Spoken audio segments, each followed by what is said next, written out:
Blade Runner 2049 is the sequel to 1982's Blade Runner, which is a movie I happened to review yesterday in preparation for this review. Blade Runner 2049 focuses on Officer K, played by Ryan Gosling, who is hired to solve this mystery of a child and needs to bring in Rick Deckard, played by Harrison Ford, to help him solve the case. All I'm going to say about the plot of the movie, I guess at press screenings, the director of the movie, Denis Villeneuve, asked the press to not even put a description of the plot in their reviews, so out of respect, that's all you're going to get. Blade Runner 2049 is probably the best visual masterpiece ever put on screen. This movie is just a joy to look at. Everything in this movie. Roger Deakins with his cinematography. Holy shit. Give this guy his Oscar for cinematography already. Cinematography really captures the dystopian visuals and aesthetics that made the first one so visually appealing as well. So much thought went into the production design, and I really think that both are kind of a byproduct of each other. Great cinematography equals great production design, but great planning in the production design equals great cinematography. That's really how I felt with this movie. A lot of technical achievements here too. The sound editing, the sound mixing, the editing in general, seamless editing. I can tell you that. The original score really captures that daunting and haunting mood of the original score in the original movie. A visual and technical standpoint, this is probably the greatest achievement ever put on film since the Lord of the Rings trilogy. Really blew me away. Ryan Gosling is growing on me by the day. He has done some really great work in the past. He's made some really good movies in the past. This is no different from Ryan Gosling. He is really, really good in this movie. He steals every scene he is in. The Armas I thought was fine. She was serviceable. She didn't blow me away, but I was like, okay, she's good. Harrison Ford, probably his best performance since Indiana Jones and the Last Crusade. However, there are flaws that I do have with this movie. This man will tell you he is probably one of them. Jared Leto is still getting fucked over by Warner Brothers, those fucking assholes. If you ask me what my beef with Jared Leto and Warner Brothers is, well, it's this, okay? In my opinion, Jared Leto's interpretation of the Joker sucked, Suicide Squad sucked, but he said he was in so much more of that movie than he really was. And Warner Brothers really trimmed his screen time down, and he was upset also, I think, when the Blu-ray came out for Suicide Squad, because he was like, there's a lot more of me in the movie, and the extended cut's only like 8 minutes longer. It really heavily in the Suicide Squad trailers. Everybody saw the movie, not a lot of people liked it. Nobody really liked Jared Leto as the Joker, so Warner Brothers is just like, alright, you have Blade Runner. But Warner Brothers did the same thing to him in this movie. He's on the poster, the one that I showed you at the beginning in my intro, and he's marketed heavily throughout this trailer and makes it look like he's the main antagonist of the movie. He's only in 2 scenes of the movie, unfortunately. And he is not the main antagonist. Somebody else is. At a point when I was watching this movie, it was about his first scene, and then he's gone for like an hour. And I was just like, is this a thing where he's only going to be in 2 scenes? And he shows up again for 1 more scene. So he's got 2 scenes total in the movie. That probably total 10 minutes. Why even bother putting him in the movie? And why even bother marketing the movie with him in the trailer, making it look like he's the main antagonist? Not that the main antagonist of the movie wasn't interesting. He or she did a really good job. Your job is to market the movie correctly, and it wasn't marketed at all correctly. I can tell you that right now. And by that point, I was just like, why even bother with Jared Leto? Just cut him from the movie, because I feel like, in all honesty, his character really didn't do that much and didn't really have an impact in the story. Oh my God! This movie is too long and poorly paced. It drags fucking ass in parts.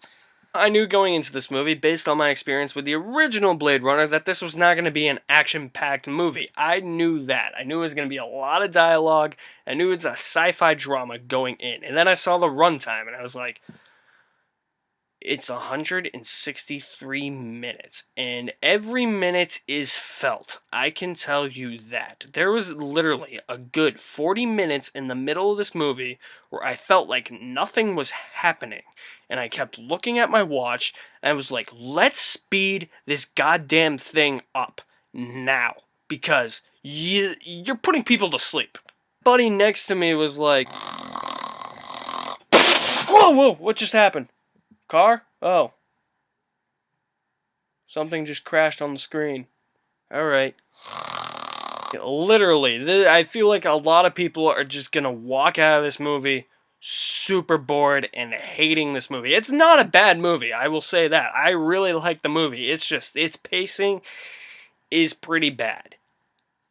That is the truth, guys. And I think a lot of people are expecting more of an action movie, and it's not that. It's a sci-fi drama with a lot of investigative work and a lot of noise and a lot of quiet scenes. Not a lot of dialogue in quite a bit of scenes. There are some scenes that are drawn out in the middle. Those were the scenes in that 40-minute block that I was just like, we gotta speed these scenes along. If you're a fan of the original, I personally don't love the original. I really, really like it though. But the original, as slow as it is, it goes by at a good pace, even though there are some pacing issues mixed in there. It goes by pretty quick. This is felt, unfortunately. All 163 minutes are felt. There is some excitement in there, and I think there is more going on in this movie than there is in the original one. So it kept my interest for most of the movie. But that 40-minute block where I felt like nothing happened and nothing was really progressing, and there were so many scenes that were drawn out, just bored me. I think a lot of people are just going to walk out of the theater and turn to their friends and be like, well, that was a pretty relaxing sleep, wasn't it? However, at the same time, thinking about it now, especially, there's a part of me that is kind of happy that it is 2 hours and 45 minutes. Because we don't often get an epic sci-fi drama that is that long. And this was that, I felt like. And it's a movie that makes you think, and a lot of people aren't really going to like that part of it either, especially with the long runtime. It does make you think. It's a sci-fi epic. There are pacing issues. Again, I will reiterate that probably for the rest of this video. Denis Villeneuve does a hell of a job directing this movie. He directs the shit out of it. He keeps up his stellar track record. He does a really, really, really, really damn good job directing this movie. And despite its super damn ass long runtime, there's a lot of story here that actually keeps you engaged and interested for the entirety of the runtime, so I appreciated that. Just can't overlook the fact that this movie was mismarketed with Jared Leto, yet again another Warner Brothers movie that did that, and its pacing just drags ass in a lot of parts. I hate to say it, I can't give this movie a perfect score. I don't even think I can give it as good of a score as I gave Blade Runner, and I didn't even give Blade Runner a perfect score.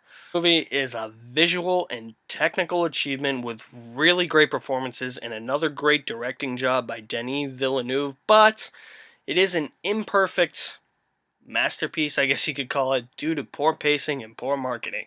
I knew that this would probably make my best movies of the year list. I was hoping it would be the best movie, see if there was anything that could top Logan on my list. However, that was not the case. I was prepared to tell you that, but it was not the case with this movie.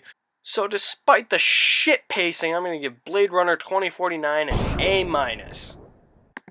I really liked Blade Runner 2049, but I didn't love it like I was hoping. But thank you for watching my review for Blade Runner 2049. Check out my review of the original Blade Runner. I will put that at the end of this video. You can like me on Facebook, follow me on Twitter, you're on YouTube, subscribe at the end of this video, and check out some other videos I have done in the past of past movies.